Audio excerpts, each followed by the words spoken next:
All right, so here we are again, Elaine. Welcome to the Zoom room and the Art to Let It Go program for another live session. So today we're going to be talking about, well, to go straight into the text today, which is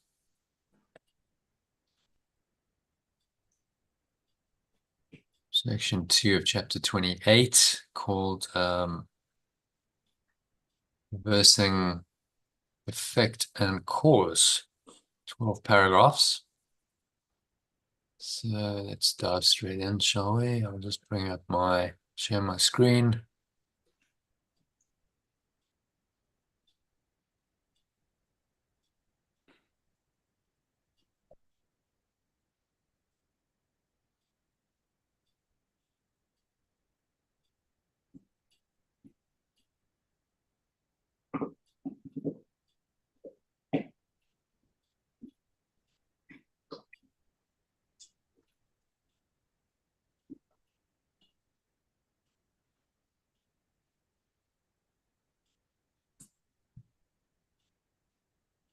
Okay, so if you can read that, this is called Reversing Effect and Cause, section 2 of chapter 28. Should we do I'll read the original, you read the Okay. alternative. Mm-hmm. I think you quite like doing it that way, don't you? Yeah. Okay, so without a cause, there can be no effects, and yet without effects, there is no cause.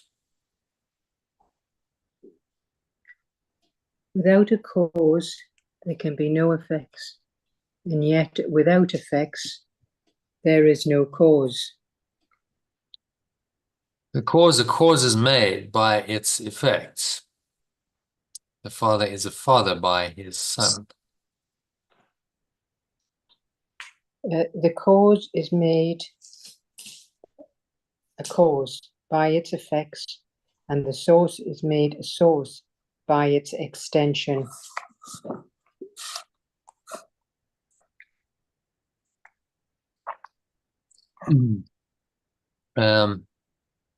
Effects do not create their cause, but they establish its causation. Effects do not extend their cause.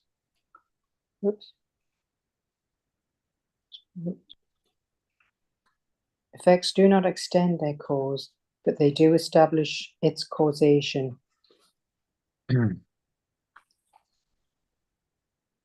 Got to record. Okay. Thus, the son gives fatherhood to his creator and receives the gift that he has given him. Therefore,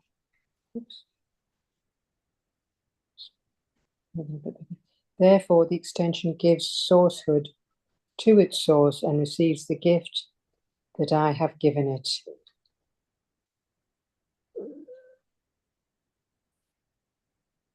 It is because he is God's son that he must also be a father who creates as God created him. It is because I am, oops, I'm just making it bigger. It is because I am perfect love's extension that I must also be a source who extends as pure formless awareness of perfect love extends me. The circle of creation has no end. The circle of extension has no end. Its starting and its ending are the same. Its starting and its ending are the same. But in itself, it holds the universe of all creation, without beginning and without an end. But it holds the universe of all extension in itself, without beginning or end. And then from the top in the alternative. Without a cause, there can be no effects, and yet without effects, there is no cause. The cause is made a cause by its effects, and the source is made a source by its extension. Effects do not extend their cause, but they do establish its causation. Therefore, the extension gives sourcehood to its source and receives the gift that I have given it. It is because I am perfect love's extension that I must also be a source who extends as pure formless awareness. A perfect love extends me. The circle of extension has no end. Its starting and its ending are the same, but it holds the universe of all extension in itself without beginning or end. That's the one to think about. Yeah, so summary yeah. of that. What's he saying? Well, the cause What's and he effect. saying in summary? Cause and effects are can't exist without each other. So effects don't extend their cause, but they do establish its causation.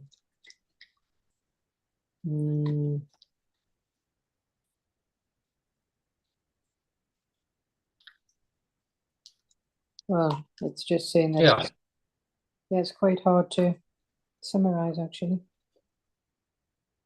Yeah, I was saying that there's this interrelationship. Remember, we're still talking about what happens in an illusion, because in the top level, in pure formless awareness of perfect love, there is no cause and there's no effect. There's nothing to distinguish one part of that awareness from another. It's all one. But in the illusion, we seem to have a cause and an effect. He's talking about the source, Father,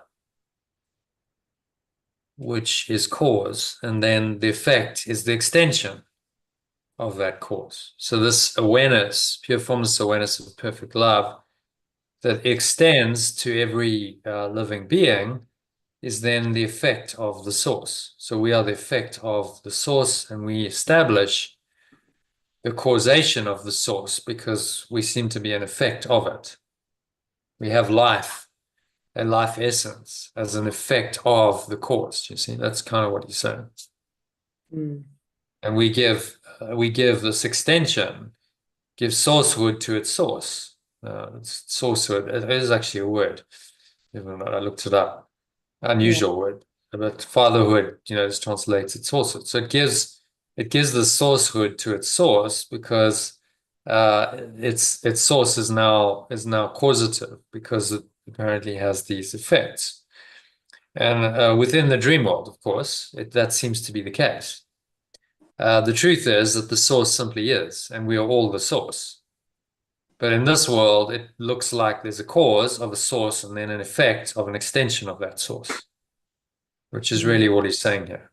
And it's just to acknowledge it, acknowledges the connection. Because the biggest problem we have in this world is we feel disconnected from our source. In fact, that's the only problem we have. Yeah. We feel disconnected from our source. So we don't feel like we're an extension or an effect of this divine source. We feel horribly disconnected. And then we look for another source because we must have a source. So then we look for another source, whether that's, in the egoist world, that can be your parents. You say, well, I was born from my parents and they're my source.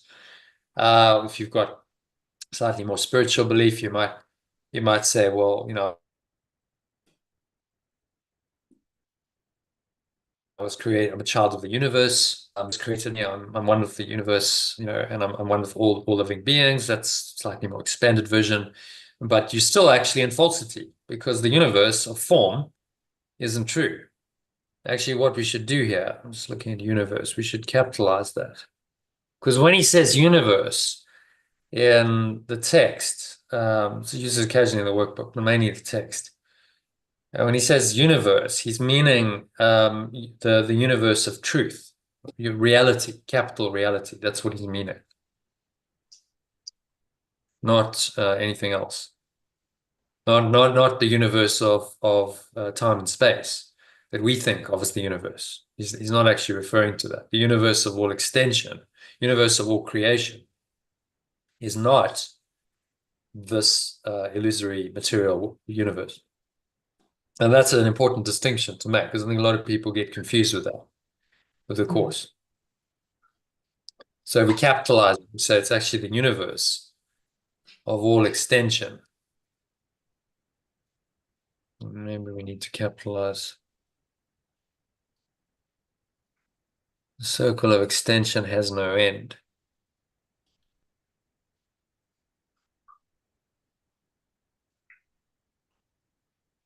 Its starting and its ending are the same.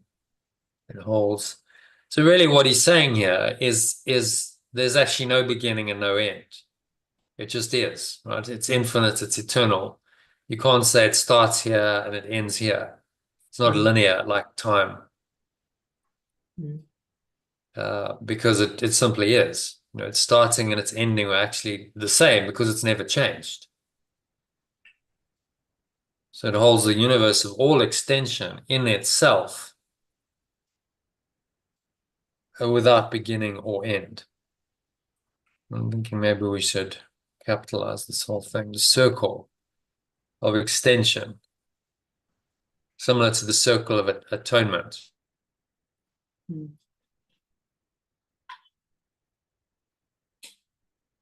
The circle of at-one-ment has been adopted as a course numericals group that helps people to study the course. Circle of extension, circle of at-one-ment has no end because it is simply awareness, and that awareness simply is, and it doesn't have a beginning or an ending. It's infinite and it's eternal. So it holds the universe of all extension, this entire awareness in itself. Maybe we should change. I'm just looking at it. Would it make more sense if we changed extension to awareness in this context? Yes, actually, that would sound better. Yes. The circle of awareness has no end, right? Because it's the same awareness. So wherever it is, it's the same. There's no distinction, there's no difference, there's no separation. If there were, and there was a beginning and an end, then it wouldn't be pure formless awareness of perfect love. It would be a corrupted, compromised awareness that now has differences in it. Oh, that's the start and that's the end. And now there's some kind of linear progression along a timeline, and now you're in time. And what comes with time is space and perception, and then the whole thing starts. The illusion is perpetuated. But if you accept this, you come into this awareness that, yeah, this is infinite and it's eternal. So there's no beginning and there's no end. And I can access it then at any point. I don't have to wait for, certain events to happen, or it's because it's always there. It's always been available. Let's just go into this link. So if you look at the timeline diagram here, at any point in the timeline, this is accessible, isn't it? Yeah. I'll just take a little time to load. So timeline of consciousness. It doesn't really matter where you are in the linear illusion of your life. You could be very old, you could be very young. At any point, this is accessible because it's always there. It's infinite and eternal. And the only thing that's blocking it is you. It's your own false belief in the ego that's blocking your awareness of that. So when you have a sort of spiritual satori moment or even a revelation, it's just suddenly those blocks drop and you become aware of this. And it's always been there. You just weren't aware of it. So at any point, this is possible, which is very encouraging. At any point, one of these satori epiphany moments is possible because this awareness has always been there and it always will be there. The question really is, well, when are you ready to accept it? When are you ready to open your mind to it? We mentioned open-mindedness. Now, if you've closed yourself off from this, then that's a block to its awareness, and then you get stuck on the timeline.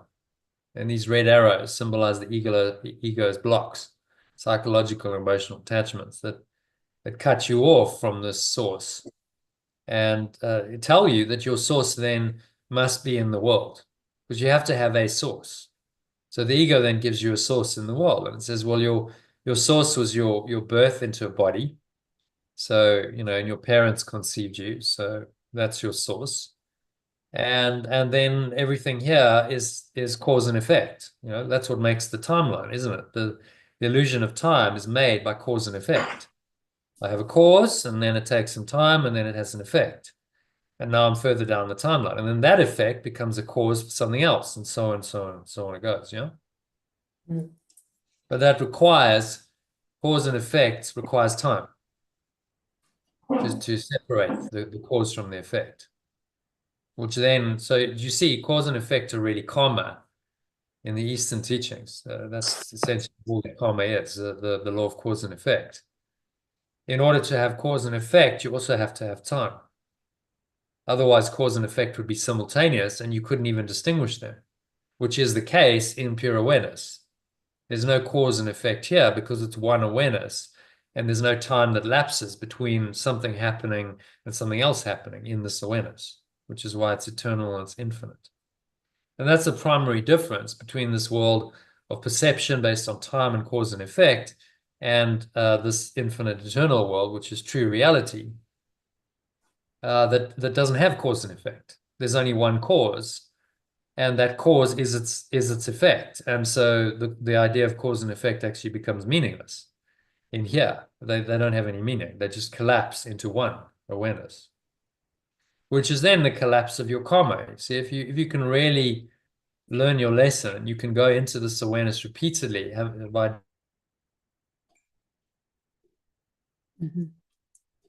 doing forgiveness. By the time you collapse it in your mind, you realize that cause and effect is just a dream, and it's something not real. And so you return your mind wholly back to this pure formless awareness of perfect love, and then you're done. Then the dream is over. No more cause and effect. No more time. The ego is done, and you simply rest in God in this pure formless awareness of perfect love. So it's really simple, isn't it? I mean, when you state it like this, it's enormously simple, and yet it's difficult for us to get our minds around and comprehend, which is why we practice and we remind ourselves this awareness is always here, always has been, always will be there. The question is, when are you ready to accept it? When are you ready to be open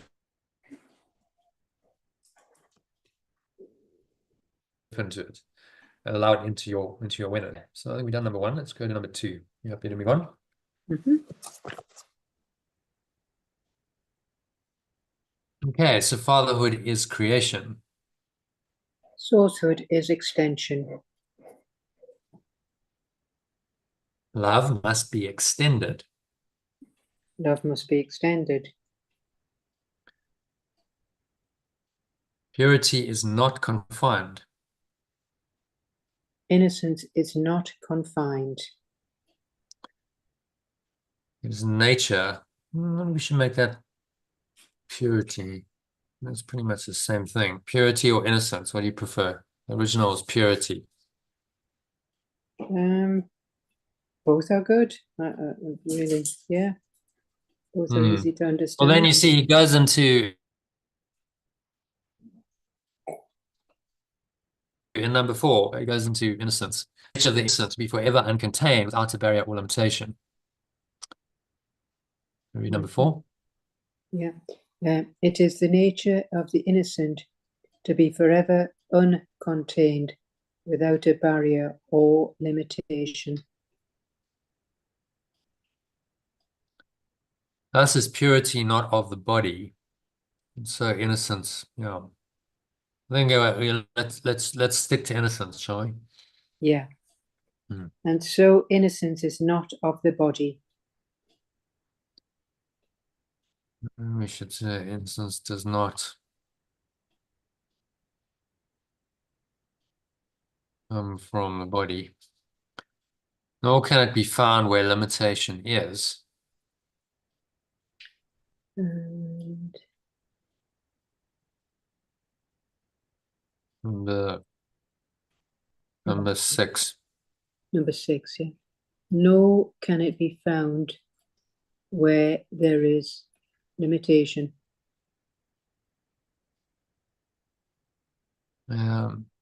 So the body can be healed by its effects, which are as limitless as itself. The body can be healed by its effects, which are limitless as itself. Yeah, I think it's talking about innocence here. Mm-hmm. Okay, so yeah, so innocence, capital I. And the body can be healed by innocence as by its effects, which are as limitless as itself. So innocence is really, we capitalize it because innocence is just another name for this divine awareness, pure formless awareness of perfect love, which is by definition wholly innocent. There can be no sense of guilt or sin in that awareness. Otherwise, it's not pure formless awareness. Kind of clearly, yeah. So when we define God as pure formless awareness, it states that it can only be that, and it can't have any guilt and sin and fear and attack in it, because then it wouldn't be pure formless awareness of perfect love, would it? Mm-hmm. Okay, so where are we? Number 8. Yet must all healing come about because the mind is recognized as not within the body, and its innocence is quite apart from it, and where all healing is. Yet all healing must come about because the mind is recognized as not within the body, and its innocence is quite apart from the body, and where all healing lies. Where then is healing? When then is healing? Where? Yeah. Where is Where is healing? healing? Let's put the then at the end, I think. Where is healing then? Yeah. Only where its cause is given its And only where its cause is given. effects. Oh, sorry. Only when its cause is given its effects. Yeah. Its cause is given its effects. So we'll keep healing as uncapitalized. But innocence is capitalized because, do you understand the difference? Healing is descriptive of the process. Mm-hmm. Healing lies here at this level between the level of the illusion, level 2, and this intermediate mezzanine level, where we shift into our true self in Christ. Healing is the process of getting there, and it's known by many names. It could be called awakening or transformation or rebirth or one-ment or letting go, corrections, forgiveness. It's all the same, whatever word you use, but it's descriptive of a process of transformation. So it's not the capitalization only happens when it describes an aspect of the mind that is infinite and eternal. And there's no process in innocence, for instance. There's no process in pure formless awareness of perfect love. It simply is what it is. And so that's the difference. We capitalize those, but we don't capitalize healing because healing is a process of getting from the illusion back to the truth. So it's not the full truth yet, but it's a necessary intermediate phase to get you back home to the full truth. Okay. So let's go back to where were we at number 10, I think. Yeah. Only where its cause is given its effects. So the question is where then is healing? And the answer is only where its cause is given its effects. So only where its cause is given its effects.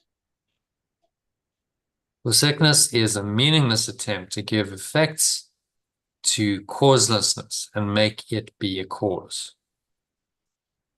Or sickness is a meaningless attempt to give effects to causelessness and made it into a cause. From the top. Make it, yeah. Sourcehood is extension. Love must be extended. Innocence is not confined. It is the nature of the innocent to be forever uncontained, without a barrier or limitation. And so innocence does not come from the body, nor can it be found where there is limitation. The body can be healed by its effects, which are limitless as itself. All healing, yet all healing must come about because the mind is recognized as not within the body, and its innocence is quite apart from the body, and where all healing lies. Where is healing then? Only where its cause is given its effects. For sickness is a meaningless attempt to give effects to causelessness and make it into a cause. Okay. Thoughts on that? Yes, it's difficult to put it in a summary, actually. Well, just everything's a bit upside down with this cause and effect.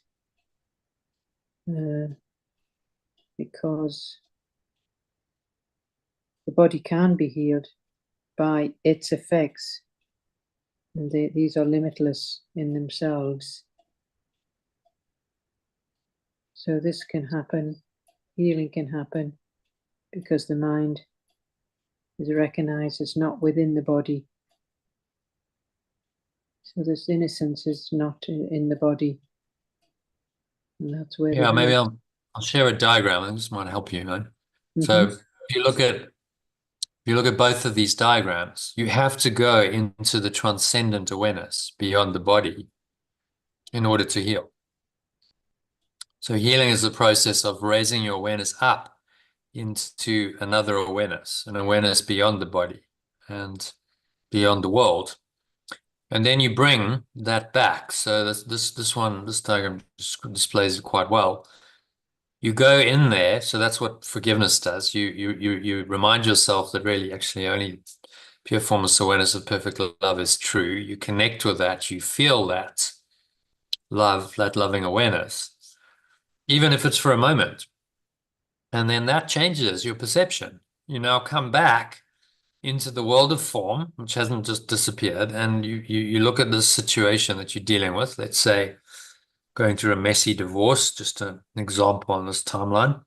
You look at it and you perceive it differently. And instead of being really angry with your partner and going, well, you've treated me unfairly and I've wasted 20 years of my life with you, and the whole drama and story, you bring this awareness into the situation and you go, well, actually, we've both learned lessons. It's all about awakening. So maybe I've learned, some of my most valuable lessons from you. And if it is time to move on, then that's okay. We move on. But I don't hold a grudge or a grievance because this was a necessary experience in my awakening and a necessary forgiveness lesson that I needed to learn in order to go back home and into this awareness, which I've just done. And now, I can see that perspective. And then I don't hold the grievance, and I don't get angry, and I don't get upset, and I don't do all kinds of crazy stuff on the level of form that people do, because my awareness has been transformed. And that's what healing is. It takes you back into this awareness, then it brings it back down, and you can translate this pure awareness, this innocence, into thoughts and emotions and actions that make sense, that actually are very helpful in that situation. And that's what the Holy Spirit's job is. It then reinterprets the situation and and gives you guidance. It says, well, if you need to do or say something, then this is what to say or do. Maybe you do nothing. So enormously valuable. Without the Holy Spirit, we'd be lost in the dream world. There would be no interface between this, the truth of pure formless awareness of perfect love, which is God, and this world, because this is opposite. This is separate from this world. Mm. And the Holy Spirit is this interface that allows us to access this awareness while we seemingly living in the world in a body, and then even more so, translate that awareness into some very helpful thoughts, emotions, and decisions and actions in this world, which is quite extraordinary that this pure awareness can do that via the Holy Spirit, and that it can actually make an impact on our lives in a dream world when the dream world isn't even real. So that's the Holy Spirit's function, and it's an essential function. You absolutely have to have that. Otherwise, you're never going to find your way out of this dire dream of death and disaster, heading down the timeline to death. You'll never find your way because you need to go into this awareness, and Mm. the Holy Spirit helps you do that. Okay. Mhm. So, yeah, any other thoughts on number two?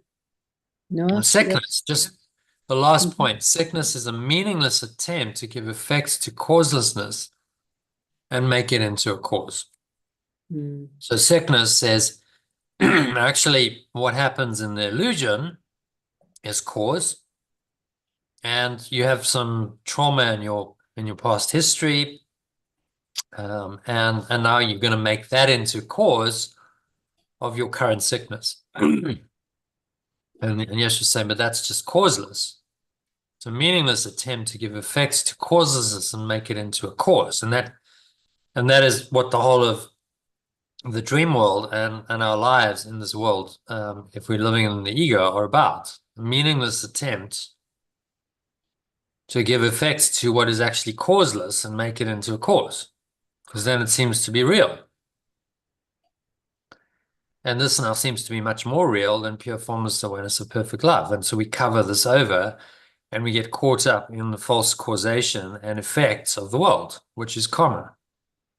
And around we go on that wheel of karma, the cycle of birth and death, until we are prepared to look at it and say, no, maybe this isn't true. Maybe none of it's true. Maybe only pure formless awareness of perfect love is true. And that then is my salvation. This is where I need to go. I'm never going to find any answers in time and space. And then you're willing to drop, the belief in sickness. Well, sickness is just another meaningless attempt by the ego to make this whole disastrous dream from birth to death seemingly real. Because if I'm sick and I can suffer, then I can die, then I must be a body, then I must be separate. Do you see the logic? Mhm. I must be separate, a separate entity from pure formless awareness of perfect love, if I can be sick. And that's what the body uses sickness for. Just to confirm that we are a body and we are a separate self. All right, so happy to go on to number three. Yeah. Always in sickness does the Son of God attempt to make himself his cause and not allow himself to be his Father's son. In sickness, I always attempt to make myself my cause and not allow myself to be perfect love's extension. For this impossible desire, he does not believe that he is love's effect and must be caused because of what he is. For this impossible desire, I do not believe that I am love's effect and must be cause because of what I am. The cause of healing is the only cause of everything. The cause of healing is the only cause of everything. It has but one effect. It has only one effect.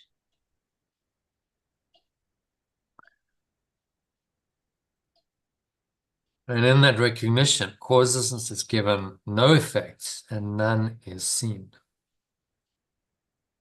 And in that recognition, causelessness is given no effects and none is seen.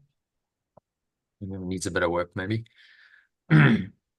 Causes are given no effects and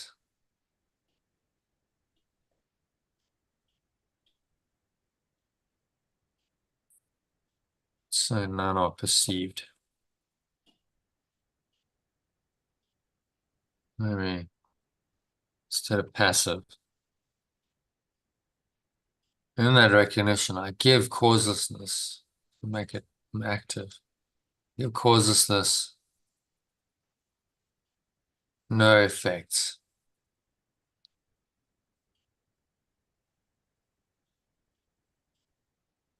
And perceive none.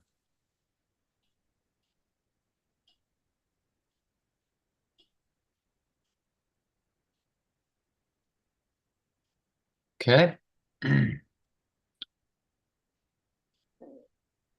Where are we? Number 6. Mind within a body and a world of other bodies, each with separate minds, are your, quote, creations. You, the other mind, quote, other mind, creating with effects unlike yourself. A mind within a body and a world of other bodies, each with separate minds, are my extensions, and the other mind extending with effects unlike myself. Yeah, I, the other mind, are my extensions. And then it's qualifying that statement and saying, you, the other mind. So I, the other mind, standing with effects unlike myself. Let's make that capital S. As their father, you must be like them. And as their source, I must be like them. Okay. So I'm going to read from the Yes, top in the alternative kindly. yeah. In sickness, I always attempt to make myself my cause and not allow myself to be perfect love's extension. For this impossible desire, I do not believe that I am love's effect and must be cause because of what I am. The cause of healing is the only cause of everything. It has one effect, and in that recognition, I give causelessness no effects and perceive none. A mind within a body and a world of other bodies, each with separate minds, are my extensions. I, the other mind, extending with effects unlike myself, and as their source, I must be like them.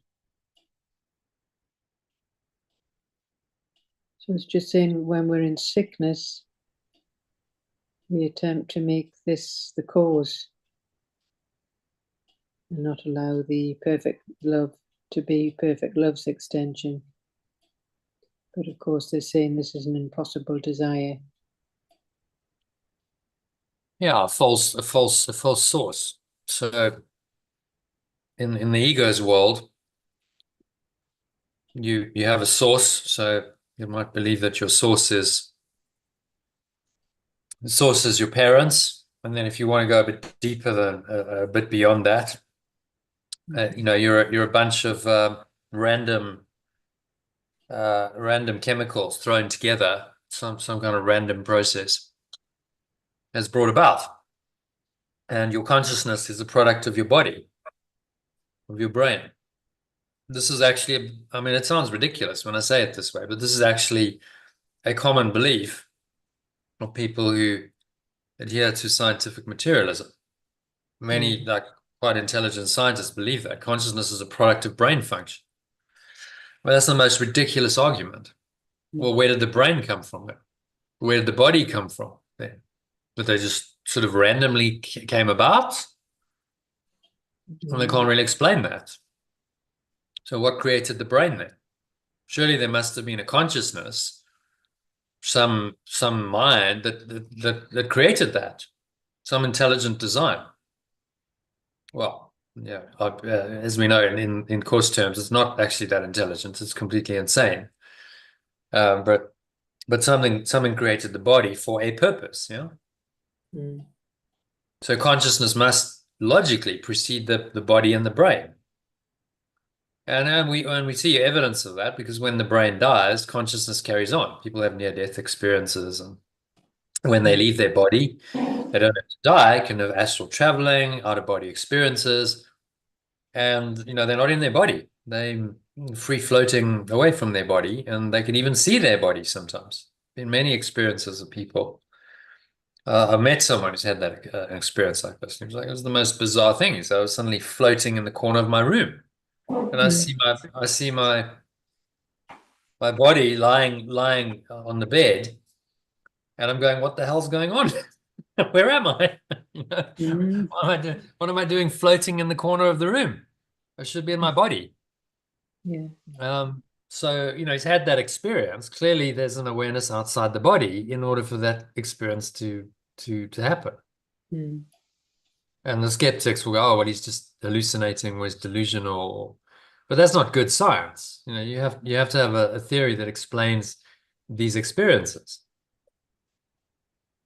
in which scientific materialism and this paradigm of my consciousness comes from my brain just doesn't do it. It doesn't explain any of that. Out of body experience, near death experiences, reincarnation, none of it is it's all explained by that paradigm. Therefore, it must be false. This is that good science is okay. Well, that clearly is not an accurate theory then. And this is Rupert Sheldrake's argument, saying, well, it's actually science is no longer science as it should be. It's a dogma. It's the same as a religion. People believe it whether the evidence contradicts it or not. Well, that's what religion is, isn't it? You must just have faith in it. Mm. The whole point of the scientific revolution, scientific inquiry, is that you go, okay, well, we test it. We experiment, we test, and if the test results don't match a theory, then the theory must be wrong. Then we've got to find a better theory. Okay, so I think that's clear. A mind within a body, being the body, is all part of the illusion. And this cause of healing is the only cause of everything. This one source. See, I mean, in the scientific materialist paradigm, they cannot explain where it all comes from. They give you one free miracle, which they all matter and energy came into existence in one explosion called the Big Bang, but they don't know where that came from. Bit of a problem in the theory, wouldn't you say? Mm. Yeah. Okay, so where did that come from then? Oh, we don't know. Okay, then, we don't know. Actually, at time zero, time t equals zero, that's timelessness, eternity. They have no idea about anything. All their ideas, their models, all break down there. So that's the great unknown. That's God. That's pure formless awareness of perfect love. And the myths go into that experientially, and they go, okay, well, I know time t equals zero because I can go into a timeless state and meditate, and there's no time, no sense of time passing. So I get it experientially. But a scientist whose root is bound up in time and space can't get it. The idea of timelessness, eternity, and infinity that blows all their models away is too scary. All right. So anyway, that's the world we're living in. But you don't have to believe in any of it, Mm. as he says in number 4. So should we carry on? Yeah. So nothing at all has happened, but that you have put yourself to sleep and dreamed a dream in which you were an alien to yourself, and but a part of someone else's dream. Nothing at all has happened. I'm just trying to make that bigger. Oh God, oh yeah.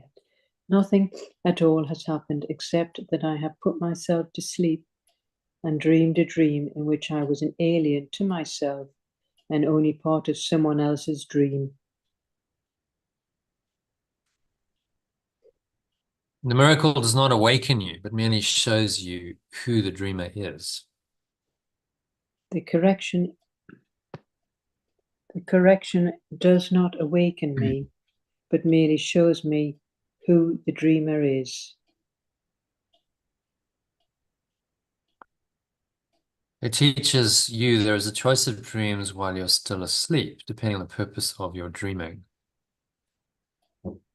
It teaches me, I keep putting that up there.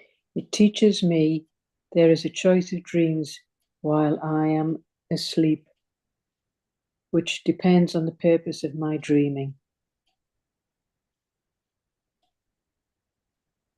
Do you wish for dreams of healing or for dreams of death? Do I want dreams of healing or dreams of death? A dream is like a memory in that it pictures what you wanted shown to you. A dream is like a memory in that it pictures what I want to be shown to me. Okay, and from the top. Nothing at all has happened except that I have put myself to sleep and dreamed a dream in which I was an alien to myself and only part of someone else's dream. A correction does not awaken me, but merely shows me who the dreamer is. It teaches me there is a choice of dreams while I am still asleep, which depends on the purpose of my dreaming. Do I want dreams of healing or dreams of death? A dream is like a memory in that it pictures what I want to be shown to me. So it's just saying that nothing's actually really happened and we're asleep and dreaming a dream and just alien to our true self. So it's saying a correction doesn't awaken us, it just shows us who the dreamer is. So we do have a choice of dreams. We can still be asleep and so do I want dreams of healing or dreams of death? And they're saying the dream's like a memory that it pictures what it wants us to be shown to us. Yeah, so we perceive what we want to perceive. We see what we want to see. If you want dreams of death, then that's what you'll conjure up. That's what your dream will show you because you wanted it. Mm. The mind is causative. So although it's false causation, that false causation seems to have a lot of power because the mind has power. If you choose to misuse your mind, believe in a false idea and believe in false causation and project that out into a dream, then you're going to get, well, you're going to get this world, aren't you? That's exactly what you'd get. Mm. Which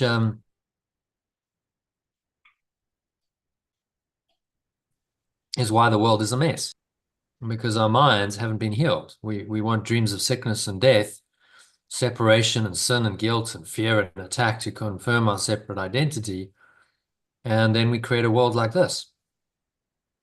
And then we don't like it and we say, well, someone else is to blame. Someone else did this. Someone else has done this to me. Someone else has hurt me.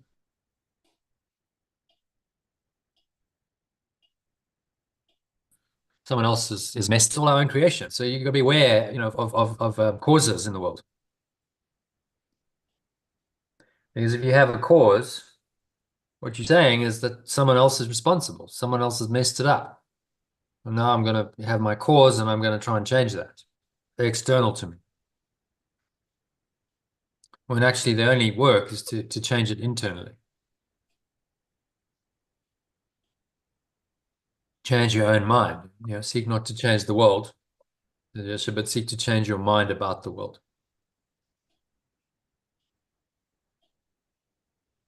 and choose a dream of healing and life rather than a dream of death, which is what this whole course is about. That's what forgiveness is about. You're choosing a dream of healing rather than a dream of death. As and when these choices arise, which they tend to arise quite often, don't they? On a daily basis, you might have several chances to choose a dream of healing or a dream of death, depending on the situations that arise and then your reactions to the situation. If you choose to get angry and upset, you chose a dream of death. If you chose to let it go and find peace anyway, then you chose a dream of healing. It's as simple as that. Mm. And then you live in the world that you want to live in. By your choices, you make your so-called reality in this world. Okay, so happy with that. Yeah, okay, with number 4. Let's go on to number 5. So an empty storehouse with an open door holds all your shreds of memories. And I think let's speed it up, Elaine. Mhm. So what, Sam? So just read this. There isn't anything really to translate other than first person. So just read Oh, it in okay. also. An empty storehouse with an open door holds all my shreds of memories and dreams. Yet I am the dreamer. At least I perceive this much. But I have caused the dream and can accept another dream as well. But for this change in content of the dream, I must realize what it is I, who dreamed the dreaming, do not like. If it is only an effect that I have caused, and I don't want to be cause of this effect.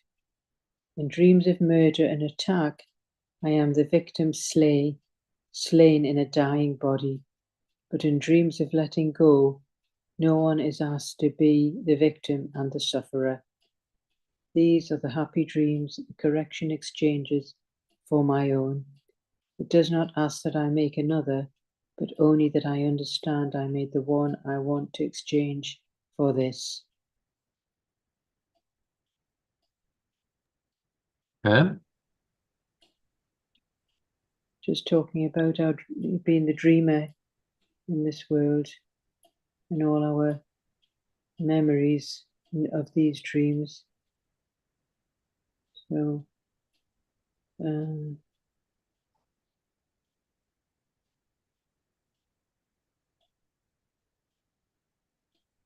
I must realize what it is I who dream the dreaming do not like. So it's just saying that it's only an effect that have caused. So now we don't want to cause this effect. So dreams of Hmm. murder and attack in a dying body. So, but Very simply saying, just pack it in, give it up. Right. This crazy dream that you're so attached to of murder and attack and victimhood and death and suffering and dying and on and on. You got to give it up. Because if you want to keep dreaming that, well, no one can help you, can they? no, Yeshua can tell you, this is insane, and there's another way, but unless you listen to him, you'll just carry on killing yourself over and over again. I mean, think of the bizarre nature of human life. We come into a body, we're born, we have a life, and then we die. So mm-hmm, it's basically a suicide mission. It might take 80, 90 years to play out, but essentially we come on a suicide mission. mm, If you really want to look at it, if you just collapse time, you went, okay, well, let's just accelerate time to, the whole lifetime in a day. You'd go, well, the whole thing is just a suicide mission and pretty pointless. Self-flagellation, exercise in self-flagellating and causing yourself a lot of pain and suffering, and then eventually killing yourself. Great, that's good. So why are you doing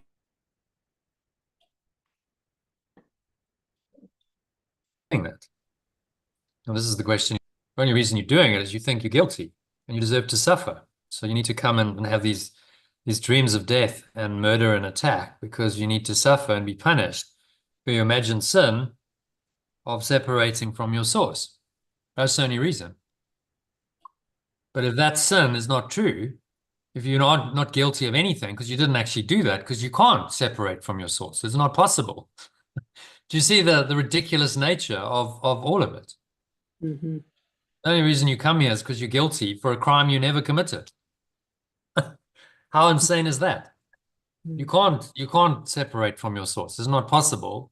Because if you really did, then given that this is life, you would simply die. There would be zero awareness. You would extinguish your life essence, your awareness, and you would cease to exist. Well, that's not possible, Mm-hmm. clearly, because we're still here. No matter how egoic you believe you are, no matter what your dark dream of the ego tells you, you still have an awareness. There's still something that gives you life, and you can't ever extinguish that. So life is eternal, life is indestructible. That's the truth we learn, and so this idea of being guilty for destroying that is totally insane. You can't destroy what's eternal. It's not possible. So you just drop all the guilt and the sin and everything that comes from it. All of its effects have a false cause. Do you see that? The cause is separation. Anything in this world, the cause is separation. And then that separation gets entrenched as the guilt and the sin for the separation. And now you ascribe a false causation to that, and you believe that all this stuff that follows, everything in the red box, the whole projection of a universe outwards and all the fragmentation into separate forms and now, increasingly sophisticated life forms. And now every form is accusing and attacking and blaming and killing each other. And now you believe you're an individual living in a body doomed to suffer and die in this hellish world of limitation, lack, loneliness, suffering, and inevitable death. All of that is just false. It comes from a false idea and false causation. And that's really what he's saying. So just let it all go, drop it all, release it, and then you return your mind back to its original state, which is pure formless awareness of perfect love. And voila, you're home. Can you see how simple this is? It's just so simple. Mm. It's just so radically different from anything you've been taught before. That's why it Very takes much. us time Mm-hmm. to get our minds around it. Because most Mm. teachings try and make this all real. The idea of separation, your individual self, and the guilt and the sin that are entrenched in that, they don't question that. So yeah, when you're your individual self and you have a body, and then you try and make the best of the world. This teaching just says, no, chuck the whole mess out because it's just a disaster from the start. That tiny mad idea of separation was the beginning of a dream of death and disaster, which is now, seemingly manifested in this world, and you as a body doomed to suffer and die. But the whole thing is just a crazy dream, a mad idea. It's a disaster you can throw out and return your mind to this, fortunately. Okay. So just, you've got to let go of the dreams of murder and attack, guilt, sin, fear, attack. You've got to drop it because there's no way out otherwise. Otherwise, you just stay. If you want to believe in an individual self and the guilt and the sin that you feel because of that, then you must experience all the rest. Do you see that? You can't have a bit of guilt and sin and believe you're an individual identity and not experience these effects. They Mm. are a logical effect of the cause of separation and the guilt that goes with it. So you've got to drop that causation. It's nonsense because I never did separate. That's the simple truth. Like I never did separate, so I'm not guilty of anything. So I'm not an individual self. The idea of separation is completely made up and illusory. I'm not guilty and sinful of because I didn't do anything. I never did separate from my source. It's still there, and I can just recognize it. And in that recognition, you're home and free. Mhm. All right. Happy to go on to number 6, Elaine. Yeah. Mm-hmm. All right, just go into the alternative again. This world is causeless. This world is causeless, as every dream that anyone has dreamed within the world. No plans are possible and no design exists that could be found and understood. What else could be expected from a thing that has no cause? Yet if it has no cause, it has no purpose. I may cause a dream, but never will I give it real effects, for that would be for that would change its cause, and it is this I cannot do. The dreamers of a dream are not awake, but do not know they sleep. They perceive illusions of themselves as sick or well, depressed or happy, but without a stable cause with guaranteed effects. Okay. Let's just say the world's causeless, as in every dream that anyone dreams.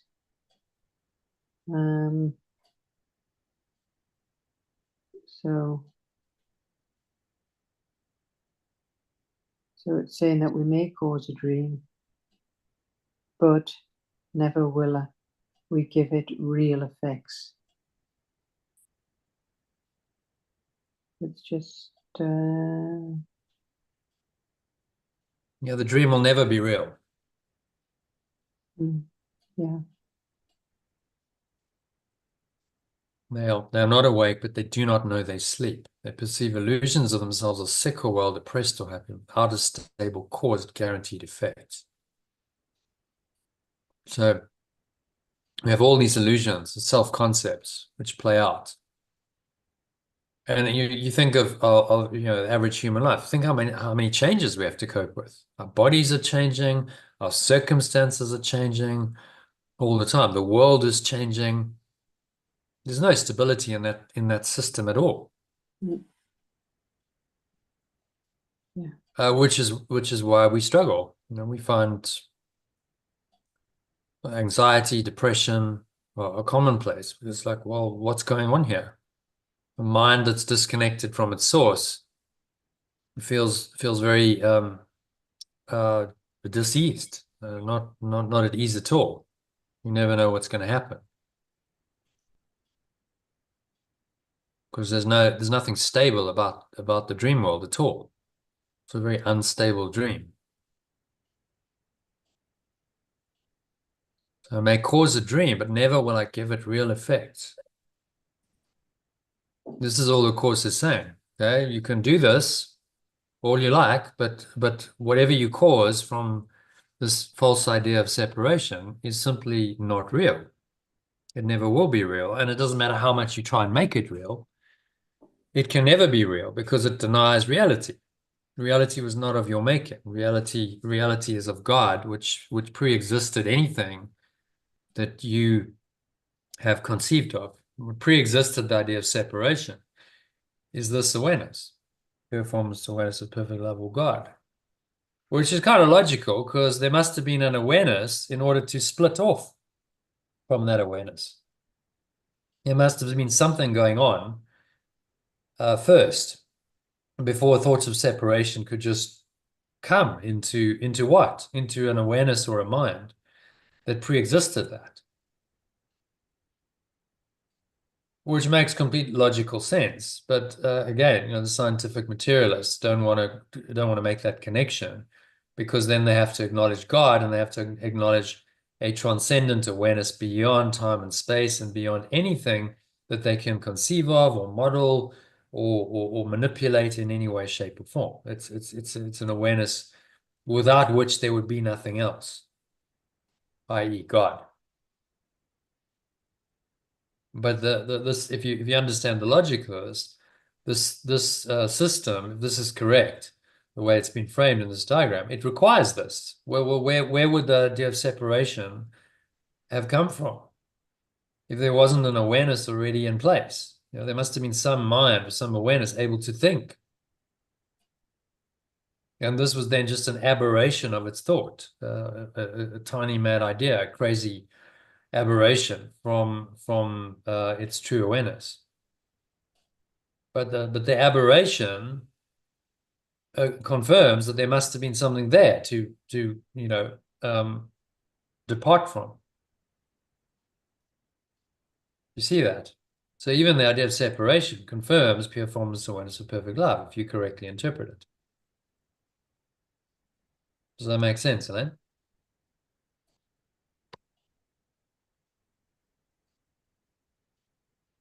Okay, Elaine, you still there? Oh, yes, yeah, yeah, Okay, does that make sense? yeah. Mm-hmm. All right. So happy to go on to number 7. Yes. Let's read an alternative. The corrections establish a dream, and that its content is not true.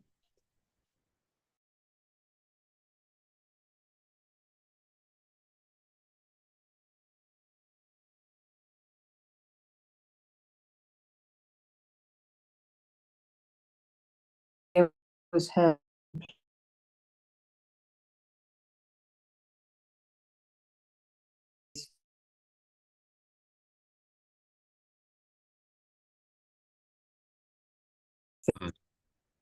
We're just And breaking I up, gave Elaine. my Oh, no. company this to show me that my wishes.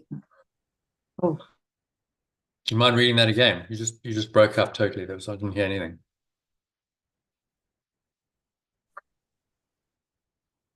And the corrections establish I dream a dream, its content is not true.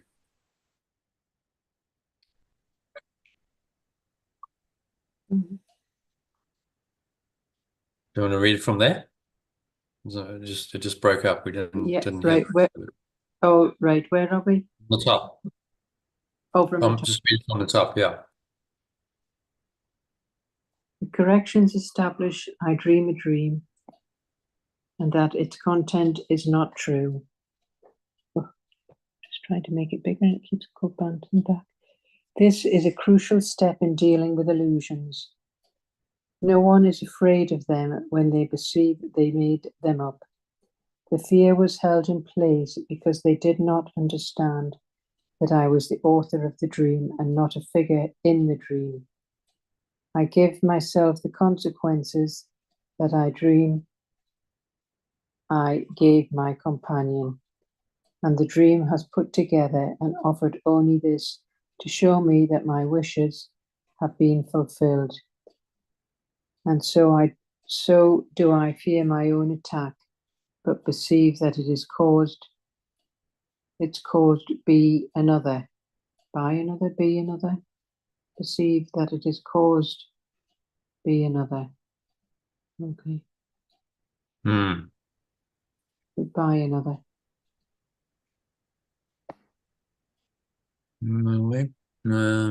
Was so do I fear my own attack, but perceive that it is caused.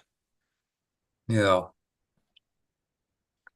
I think probably the origin was its cause be another. Sees it at another's hands. So it is caused by another. Thanks. As victim, oops, just make it bigger again. As victim, I am suffering from its effects, but not their cause. I did not author my own attack, and I am innocent of what I caused. Corrections do nothing except to show me that I have done nothing. What I fear is cause without the consequences that would make it a cause, and so it never was a cause at all.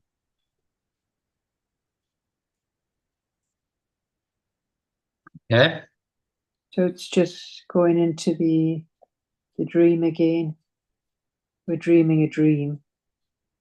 And this is the step in dealing with these illusions. Because no one is afraid of them. They are perceived by themselves. Fear was. Do you So see it the was logic of what he's trying to do? He's saying, if you deny the consequences, then you also are denying the cause. So the key sort of methodology in this radical forgiveness is to look at these consequences, observe them with the Holy Spirit that knows that none of them are true, and simply dismiss them as unreal. Because when you say that the consequences are unreal, you also undermine the cause, right? If there's no fear and there's no accusation and blame and attack and no sickness and no death and none of the limitation and lack and loneliness and suffering and inevitable death, and the body isn't even real and this entire world isn't even real, and you deny all the consequences of guilt and sin, then guilt and sin can't be real. You see, so the only way to deny this deep-seated belief in guilt and sin and the idea of separation that underlies them is to start by denying their consequences as they show up in the dream. And that's what radical forgiveness is asking us to do. Keep denying the consequences, and in the end, you must deny the cause of those apparent consequences as well. Because consequence is linked to causation, inevitably, cause and effect. Are absolutely integrally linked in the dream world. So the way to undo cause then is start with the effect, undo that in your mind, deny its effects on you, and then you have a link to start denying the cause. And you start undermining the validity of the cause in your mind. Every time you forgive the consequences of the cause, you're also letting go of the cause. And if you keep doing that repeatedly, every day, over months, years, you are systematically and progressively undoing all this whole entire system, the guilt and the sin that underpin your individual identity, which is the expression of separation. And you're teaching your mind that none of this is true, that there is no cause here. That entire idea is just false, and it can be let go of. Do you see the methodology? And that takes you all the way back up the ladder back to the original state that you started in, pure formless awareness of perfect love, which is God in heaven. But you must undo these ideas, which are very deep-seated and very persistent. The idea of separation is very deep-seated. Most people think that is God. The ego, then consciousness, the universal mind, the belief in separation, Satan, whatever you want to call it. There's other names for this. This is true, and so this then becomes a false god that now governs this insane universe that it's projected out from its insane desire to be a separate entity. And so only a non-dual teaching like the Course is teaching us this, saying, well, be wary of all this because it's still not home. Universal mind, the idea that you're one with the universe and that God created this whole universe of form. This is all illusion. This is all false teaching that will get you, again, lost in the dream. You just carry on believing in this, and you'll keep going around and around in this, living apparently in the dream world, suffering, dying over and over again until you're willing to question the whole system, which is exactly what he's asking us to do with the Course. Okay. Any other thoughts on that? Happy to go on to number 8 then.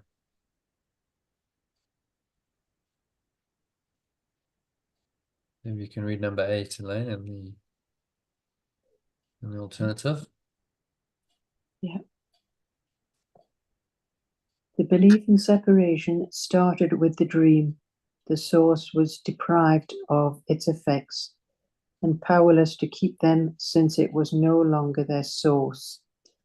In the dream, I made myself, but what I made has turned against me, taking on the role of its creator, as I had.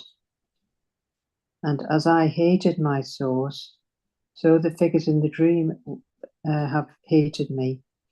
My body is their slave. which they abuse because they have adopted the motives I have given it as their own, and they hate it for the vengeance it offers them. It is their vengeance on the body which appears to prove I could not be the maker of the dream.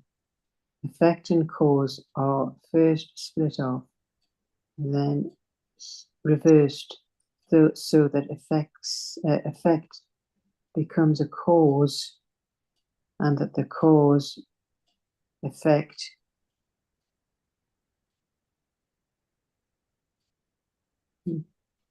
Okay. What's he saying here? But it's just saying this belief in separation started as a dream, and the source was deprived of its effects, but powerless to keep them since it has no longer their source. So it's just saying in the dream, we made our own selves, but it's turned against us. We're taking the role as creator. So we end up Yeah, so the hating ego's God. delusion has created itself. You know, I made my, let's qualify that. I made my separate self. And now that separate self believes that it's created itself, that it's the big cheese, that it's self-created, that it's everything. And it's forgotten that underlying the separate self is still this awareness, which it didn't create, which was just simply given to it by its true creator, its true source. But the separate self's forgotten that and is now caught up in its dream of being a separate self and all of its fairly disastrous consequences, and has in the process denied all of this, denied pure formless awareness of perfect love. And so what's needed is that we return our minds back to that. And the methodology is to say, well, deny all of the effects of this disastrous idea of separation, and then you will ultimately deny the cause. And when you've denied the cause, and there's no more effects and no more cause of separation, then you're back in pure formless awareness of perfect love. Simple. And that's the way home.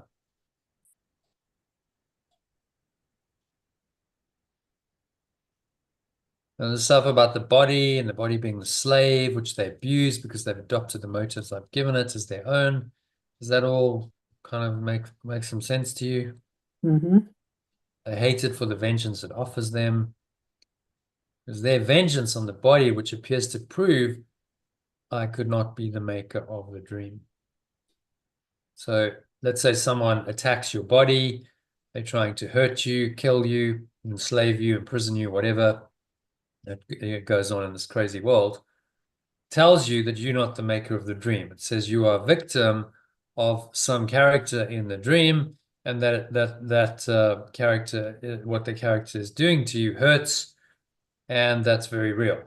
So you couldn't be the maker, rather you're the victim of this cruel persecutor who is now, ruining your life and trying to make you suffer.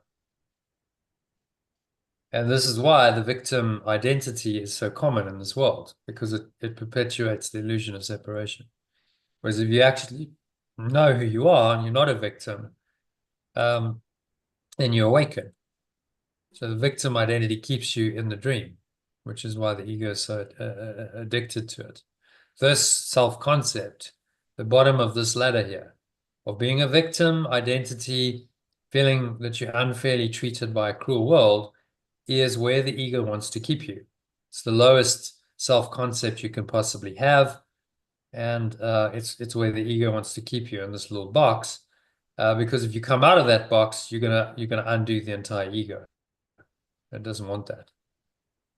So that's why the world is set up the way it is. That's why there is so much accusation, blame, and attack, and people do seem to be victims of cruel external circumstances. It's set up that way to make them believe that they're victims, to keep them in the dream. It explains a lot then about human life and society, doesn't it? Well, why do we create these kinds of insane insane societies where everyone seems to be suffering and dying, and there's so many victims. Why do we do Mm. that? Well, because the ego has a purpose for it. The ego wants to keep you in the belief in separation, and the victim identity is the self-concept that will most effectively do that. And so your journey of healing becomes, well, I've got to question that identity. The only way you're ever gonna get out of that your victimhood is to question it. So, well, maybe I'm not the victim of the world I see. Maybe I created it. Maybe the Holy Spirit is right. If I brought on these seemingly cruel circumstances, then it's my own miscreation. I've done it to myself. Now that's quite a hard lesson, isn't it? But it's infinitely preferable to saying, no, no, no, actually, I'm not the victim. I am the victim of the world I see, and there's nothing I could do about it.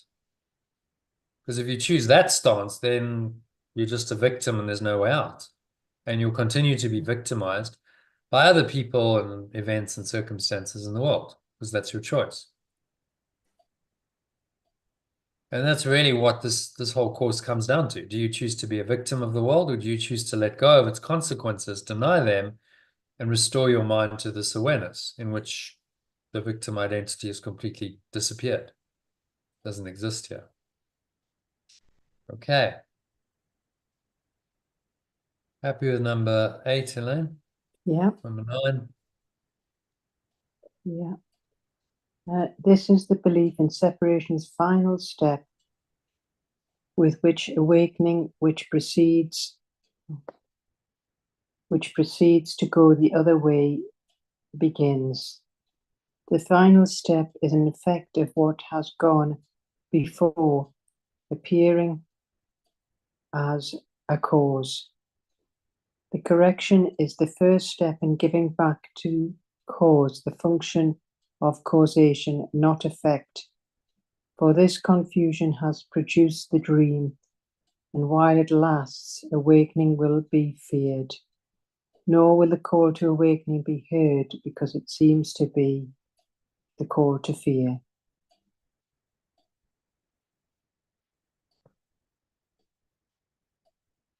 Okay. What's he saying?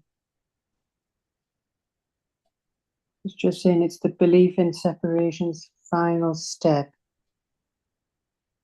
with which awakening proceeds to go. The other way begins. This final step isn't an effect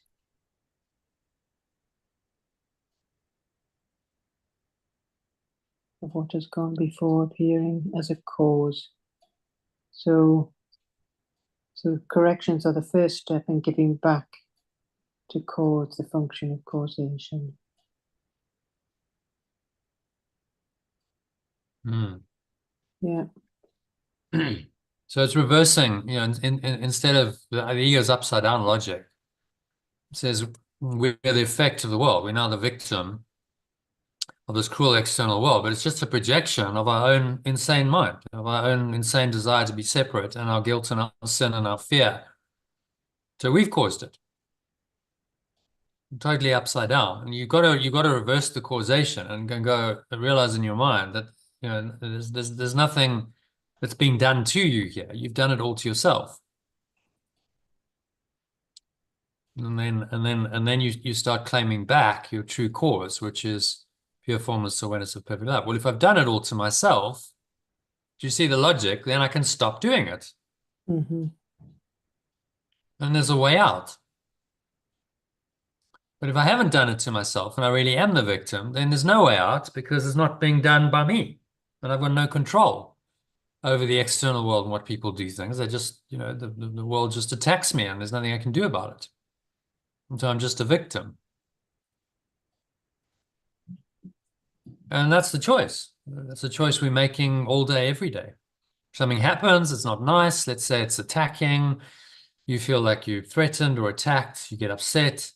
No, you choose to be a victim and go, oh, this is terrible. And how dare they treat me this way? And I'm so upset. And you tell your story and you hold the grievance. And then you're choosing to be a victim of the world, and you're choosing a dream of death. Or you say, no, no, no, this isn't true. I've actually done this to myself.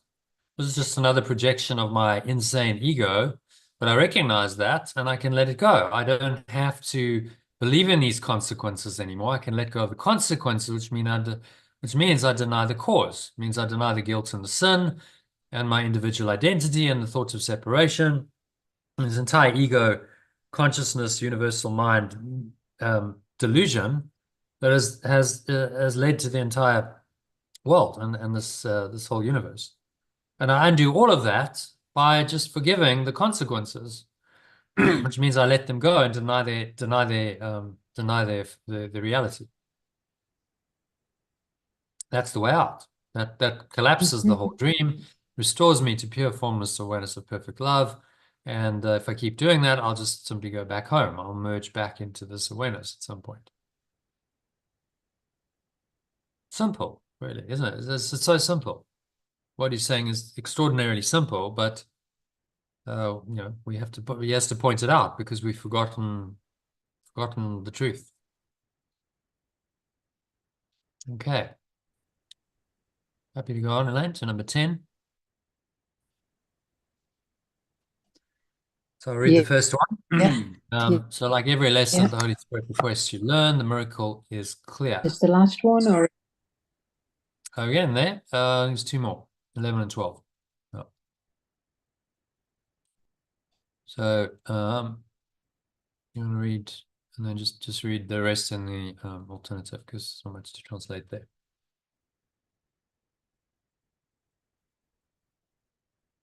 Okay,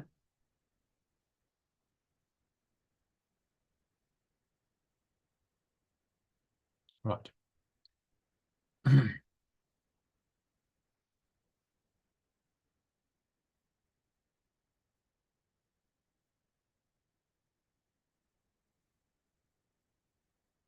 All right, well, we'll finish it on my own then.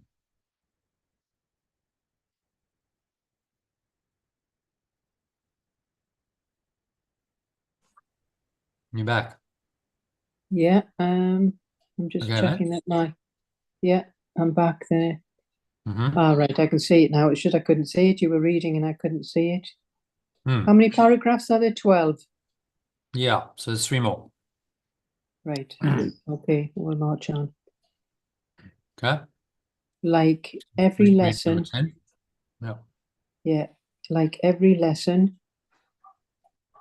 that the remembrance of perfect love requests, I learn the correction is clear.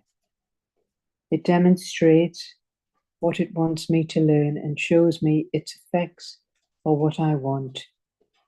And its dreams of letting go are the effects of mine undone and hated companions perceived as friends with merciful intent.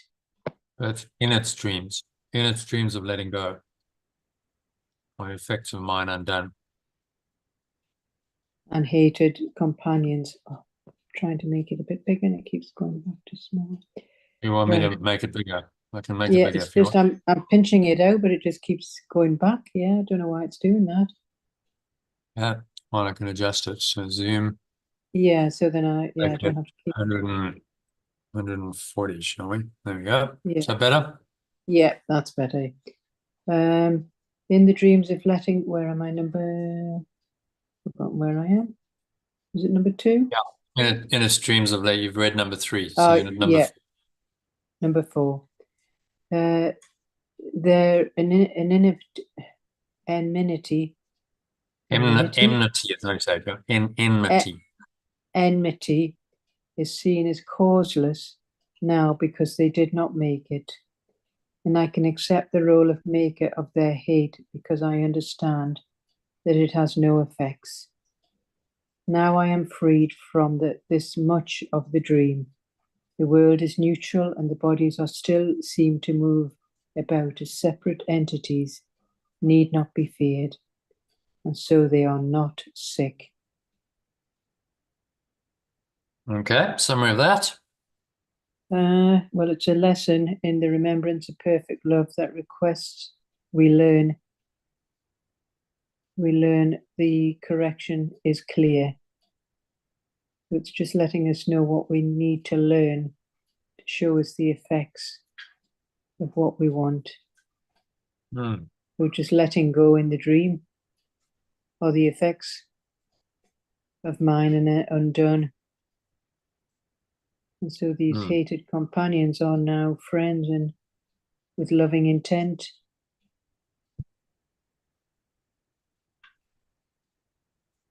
So you deny the effect of anything they've done, and then you also deny the cause.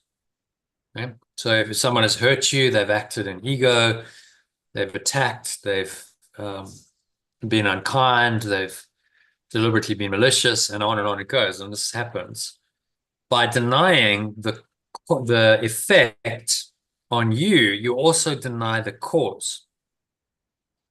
You see, you're really saying there is no cause for this effect. There is no guilt and sin that is causing this effect on me. And so you undo the guilt and the sin in your own mind, which is the underpinning of your individual identity, which in turn underpins the idea of separation in your mind. And that's why it's so important when he says you've got to forgive your grievances. You've got to let them go. Because if you hold on to them, you hold on to the entire system of thought that the ego is, and you'll continue to get its pretty awful consequences.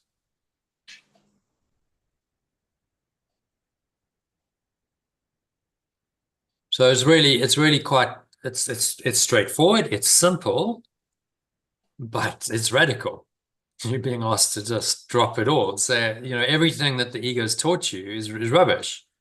And the ego tells you you're the victim because look at how someone behaved towards you and what they've done. But actually, that's all nonsense. Actually, they didn't really do it, and you haven't really been hurt. And your ego says, well, hang on, I have, because I suffered. Maybe I've still got physical pain or, emotional pain or whatever. And this is where the rubber meets the road. Is okay, well, which interpretation are you going to choose? Are you going to choose the Holy Spirit's interpretation of the situation, which says none of it's true? Just drop it all, or are you going to choose the ego's, which says, oh, it's very true, it's really happened, and now you are the victim of someone else?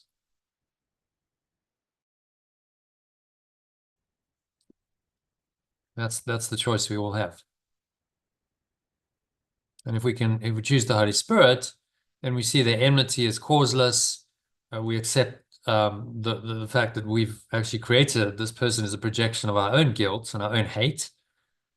And now we're free from this much of the dream. The world is neutral, bodies still seem to move about, are not feared, which is a massive correction. Instead of the fear that comes from, this idea that I'm a victim and that I can be attacked and hurt, I just see them as neutral and I'm not fearful. Massive correction of the thought system. And then if there's no fear, there's no guilt and no sin. That's how it works. Without fear, well, there's no guilt and sin. So you track it back from the consequences and you go up the ladder by denying all the consequences as they show up. You go all the way back up the ladder until eventually you get back to God. Your formless awareness of perfect love. Okay. Okay with number 10? Should we go to number 11? Yeah. Do that in an alternative. Corrections return the cause of fear to me who made it, but it also shows that having no effects, it is not cause, because the function of causation is to have effects, and where effects are gone, there is no cause. So is the body healed by corrections, because they show the mind made sickness and employed the body to be a victim or effect of what it made. Yet half the lesson will not teach the whole. The correction is useless if I learn only that the body can be healed, for this is not the lesson it was sent to teach. The lesson is that the mind was sick and thought the body could be sick, and projecting out the guilt caused nothing and had no effects.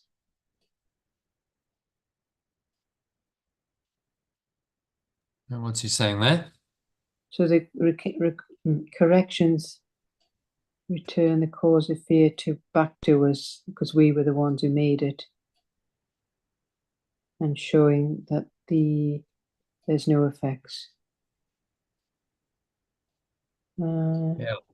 And a key point is that, the correction goes beyond the body. Corrections are useless if I learn only that the body can be healed. This is not the lesson. It's the mind. Each one was sent to teach. The essence, the mind was sick that thought the body could be sick. And projecting out its guilt caused nothing and had no effect. So this entire projection of the guilt and the sin that leads to the fear and the attack and the accusation and blame, everything, right? Everything comes from this projection of the guilt and sin outwards.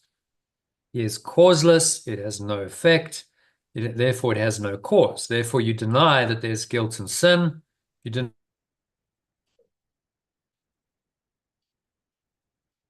deny there's guilt and sin, then there's no individual separation, and the whole thing has collapsed. And if there's nothing more in your mind remaining, then you must be in pure formless awareness of perfect love. That's what remains. And that's the correction methodology that he's teaching. So don't get stuck just on the body, because the body is just half of the lesson. The body is a projection of the mind, can heal, but you've got to heal the guilt in the mind to really heal your mind. Because the guilt, if you let go of guilt and sin, then your individual identity and the idea of separation that underlies your individual identity must go.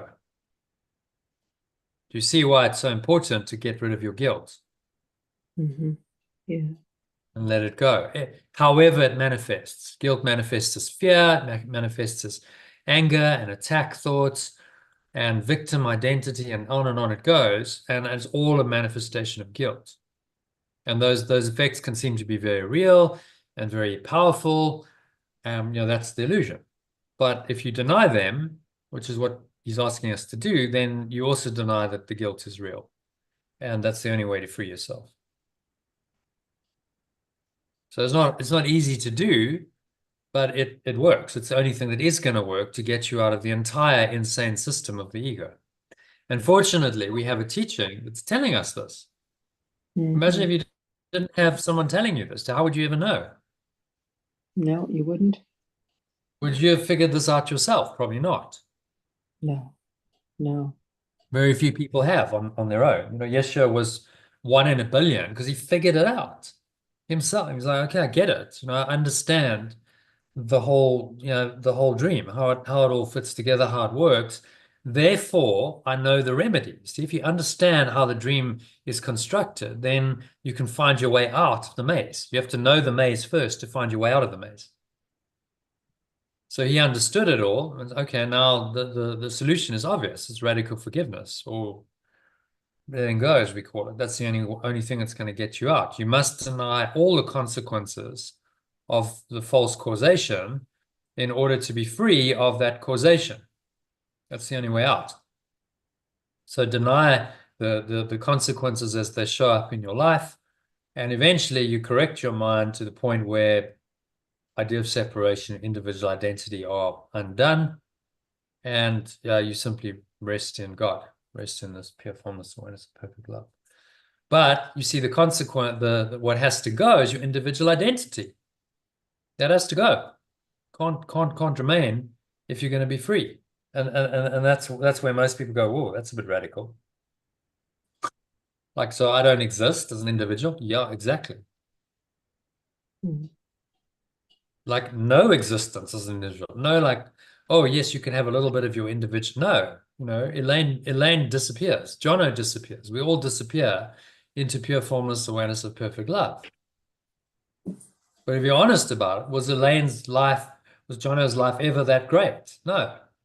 It Mm. was actually pretty disastrous if you're honest about it. Yeah. Compared with eternal bliss, like, Well, well, yes. was that a good idea to become Elaine Clark or Jonathan Quayle or whoever else you want to become? Was it a good idea? Mm. Hardly. Yeah. If you Just a look at this, joke. If you look at this, you go, this is totally insane. This is an absolutely insane madhouse of a world in which pain and suffering and sickness and death are inevitable. Well, that was not a good idea. It was a very stupid idea to decide that I wanted to be an individual self and deny my true source, my true awareness. Clearly, Yeah. completely bonkers and insane if you understand it clearly, which is very explicitly. Do you see where this diagram comes Mm-hmm. Mm-hmm. from? It's all actually in the text. He's explaining it here in words, and then it's just put into Diagram. diagram form. Mm-hmm. Right. So happy with number 11. Let's go to number 12. Yeah. Last paragraph. Lane. This world is full of corrections. They stand in shining silence next to every dream of sin, guilt, pain, and suffering. They are the dream's alternative, the choice to be the dreamer rather than deny the active role in making up the dream. They are the glad effects of taking back the consequence of sickness and its cause. The body is released because the mind acknowledges, this is not done to me, but I am doing this to myself. And so my mind is free to make another choice instead. Beginning here, awakening will proceed to change the cause of every step in the descent into separation until all the steps have been retraced, the ladder gone, and all the dreaming of the world reversed. So it's just saying the world's full of corrections, and it's standing there in silence.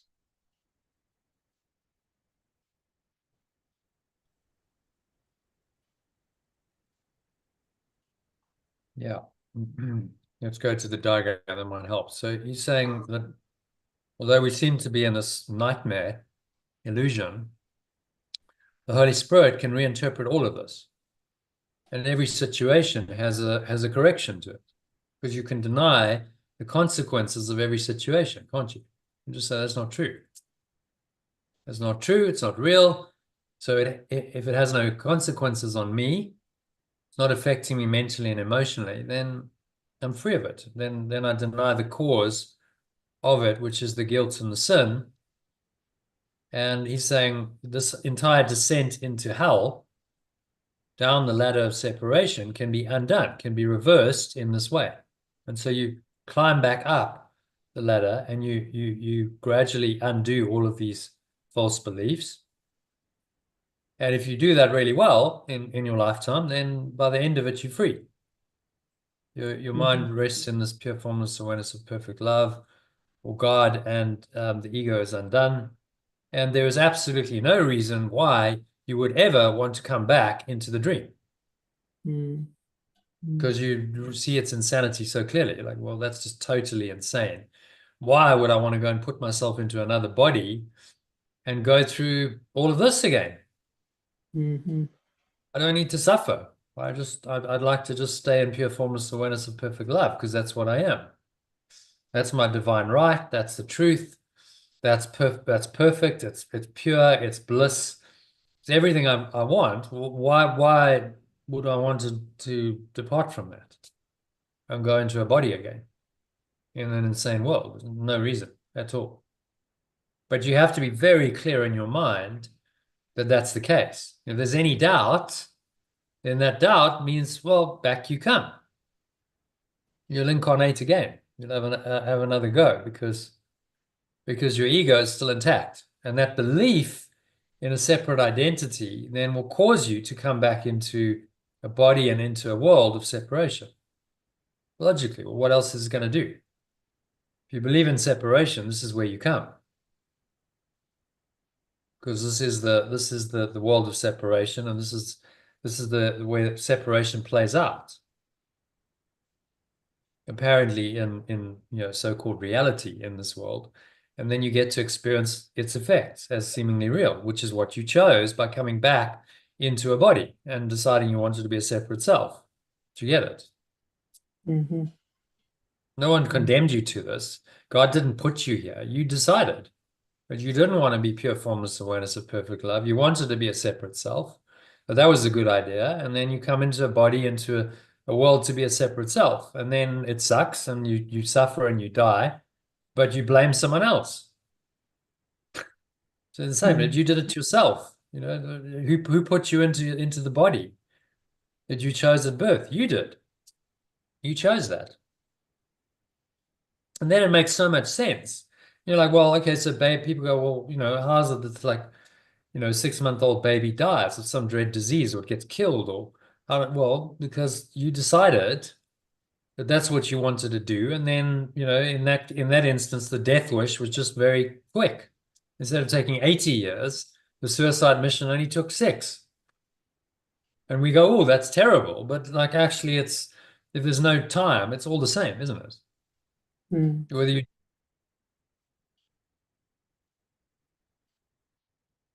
die after 6 months or you die after 90 years, it's all the consequence of the dream of separation. It is the same. Just look at this and just decide that this is totally insane. You don't want it again. That actually, you'll entertain no substitutes for pure formless awareness of perfect love.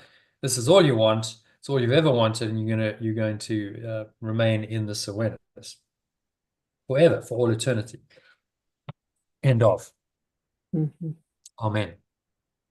Yeah, Okay. So if you want to read this, you're welcome to. So just a little summary.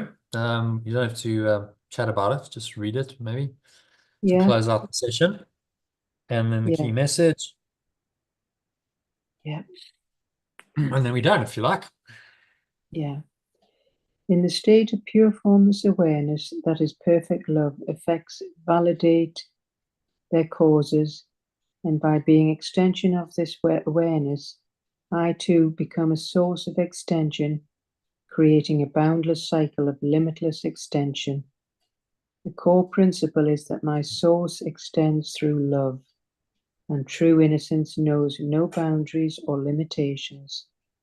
This innocence does not reside in the body, but I recognize is a cause that can bring about limitless effects. Yeah, Yeah, happy with that. yeah, Just really saying this innocence is transcendent, that it is ultimate cause, and we need to remember that at the core of all this. That's the true causation. and I sometimes deceive myself by thinking I am the cause of my reality, forgetting that I am simply the extension of pure formless awareness of perfect love. All suffering or discomfort is merely a dream. Oh, but, uh, All right, just delete it. sorry, merely a dream, a temporary illusion I've conjured up that can be replaced by a dream of healing and peace.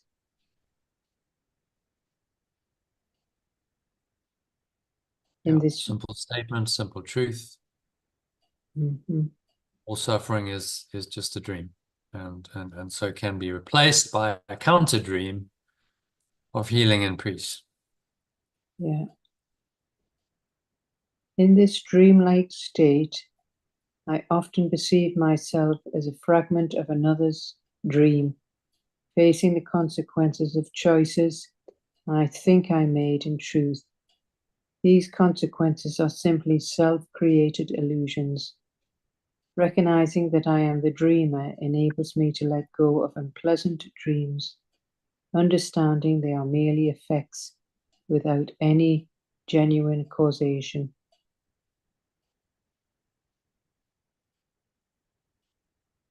Okay, so I think the key point here is he's saying you let go of the cause by letting go of the effects. And those Mhm. effects seem to be real if you honor them, if you value them, if you think about them, you make them real in your own mind, then they're real to you, aren't they? Yeah, But if you deny them and say this is actually meaningless and doesn't even exist, then you deny the effects and you also deny the cause. of those false effects. And so that's the way of undoing the false causation of the ego. So, in this perspective, the belief in separation implies a dream where the source is disconnected from its extensions. This dream has twisted roles, with effects posing as causes and making it difficult to identify true reality. This culminates in an upside down perception of myself, others, and the world that awakening seeks to rectify.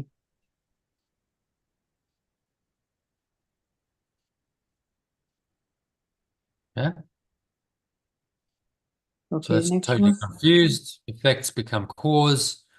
Cause becomes effect, totally upside down, and the only way out is to correct it and realize that actually it's an upside down perception, and we've got to correct our perception and turn it right side up and realize that we are the cause of the dream. No one else caused it, we did. Therefore, we can change. We can change our minds and we can change our reality. So it gives us our power back. Yeah. The process of correction is about understanding and reclaiming my role as the dreamer. Corrections stand as beacons against pain, suffering, and all illusions of guilt, reminding me of my authentic self. They help me understand that my mind, rather than my body, has power. Accepting corrections paves the way for a profound awakening, guiding me to undo the missteps leading to separation and ultimately dissolving all illusions and returning me to the state of pure formless awareness. Yeah, so we climb back up the ladder, saying, you see where this diagram comes from, though. I mean, it's just a visual representation of what he's saying in words. But you've got to climb back up the ladder, the descent into hell that he talks about. You've got to climb back up, and you do that by denying the effects at every level. And as you deny effects, you also deny cause, and so you start denying the fundamental causation of the ego. And if you do that successfully, then there's just pure formless awareness of perfect love that's left. Okay, and then just the key message. In my journey back home to pure formless awareness of perfect love, I recognize that I am the dreamer, not a pawn in the dream. By understanding this, I can replace illusions with healed perception. Accepting corrections dissolves all perceived separation and leads me back to my own true awareness of perfect love. Yeah, so I'm going to say accepting corrections dissolves all false causation by denying its effects. That's a key point, really. Denying its effects.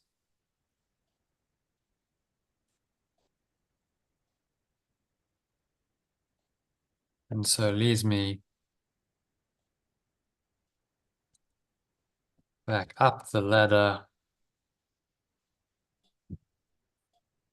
from separation to my own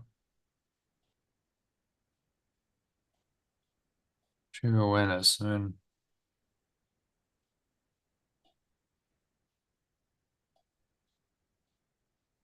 true awareness of perfect love. That'll do. Just read the last sentence again. Yeah. Accepting corrections dissolves all false causation by denying its effects, and so leads me back up the ladder of separation to my true awareness of perfect love.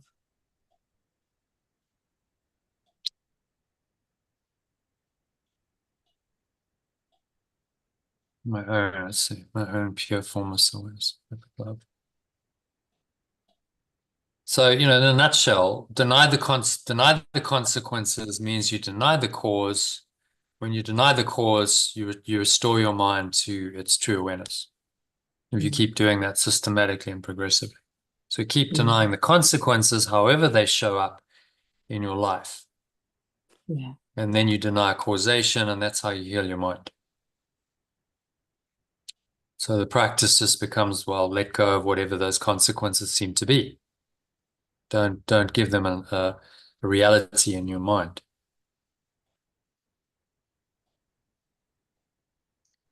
And that's what forgiveness entails. Okay. So Elaine, any comments or questions on that? no, no, that's very good. Yeah, Oh, very good. Yeah, good. just getting into some of the deep metaphysics of the course, which is Yes, what you do. yes, So it's yeah. understanding. When you understand, you see the logic of this. When you understand this, Mm, it's like, oh, it's so simple then. Well, of course, forgiveness is the only thing that's going to work. When you understand how the ego's whole system works. mm, But if you don't understand this, then there's all kinds of things you'll try that are not going to work because you're not really understanding the delusion. mm, mm, So Yeshua's, genius, I think, is he understood really, really well this delusional system. And then it was like, okay, well, now you can figure out how to get out of it. And you can figure out how to undo the entire delusional system because you know exactly what it is. And so his approach in teaching us is saying, well, I'm going to help you to get my understanding. If you understand the delusional system as well as I do, then forgiveness becomes automatic. It's the only response to the delusion. And that's why we study the text, because it's to gain the understanding. So then you go, well, yes, obviously, radical forgiveness is the only way out of this. There's nothing else that's going to work. So therefore, I better do it. But I'm doing it from my own understanding, not because some priest or pastor or imam or whatever, spiritual teacher told me to do it. Said, oh, you need to forgive. It's a very good idea. mm, No, you're doing it because you understand why it's a good idea. You understand, in fact, it's the only good idea in this world. It's the only way you're ever going to get out. All right. So on that mm. note, I think, should we leave it there? Yeah, Thanks, Elaine. yeah, Good yeah. Thank session. you. Yeah, I very enjoyed good. that. I hope you did too. So, Good, yes. yeah, tomorrow we can do a afternoon session if you like. Yeah, yeah, Does that work for that's you? good. Yeah, that's Yeah. good. Okay. One Okay, 1:30. yeah, that should be good. Yeah. Yeah, 1:30. Okay. Excellent. Let's try Okay, and do doke. the. I want to do the first five paragraphs of what is salvation because we haven't done that. Oh, So yes, yeah. Okay, let's cover doke. that and the lesson, and then we'll. I haven't checked the text. See how long it is, but hopefully not as long as tonight, so we can get it in. Yeah, Yeah, I'll that'll be have good. 3 hours. If we start at 1:30, I'll have 3 hours, so we should be able to do both. Yeah, that's good. Okay. Thanks, Okay, Elaine. doke. Thank All right. you. Right. And Namaste. namaste. Bye. Bye for now. Bye. All right. So thanks to Elaine for joining. If you enjoyed that live stream, then subscribe to the channel and you'll be notified whenever I go live, which is 3 or 4 times a week. And you can also catch the recordings, which I post automatically then on YouTube on the Ask Letting Go channel. You could also go to lifebuild.com. You can see that in the background. There's a spelling of Lifebuild in the background of the video. So just put a .com on that, and you'll be able to sign up to a free Telegram group in which you'll be sent a daily inspirational quote, some commentary on that, daily mind training lesson from A Course in Miracles, and a text reading section of the text from A Course in Miracles as well, all translated in alternative language. So, and you'll be notified in the text messages about these live sessions, so you can join them on Zoom if you'd like to. So, lifebuild.com, sign up, join the group, and yeah, hope to catch you on the inside soon. Thanks for watching or listening, and namaste. This means the truth in me acknowledges and honors that same simple truth in you. And I wish you much love, peace, and joy, and freedom in that truth.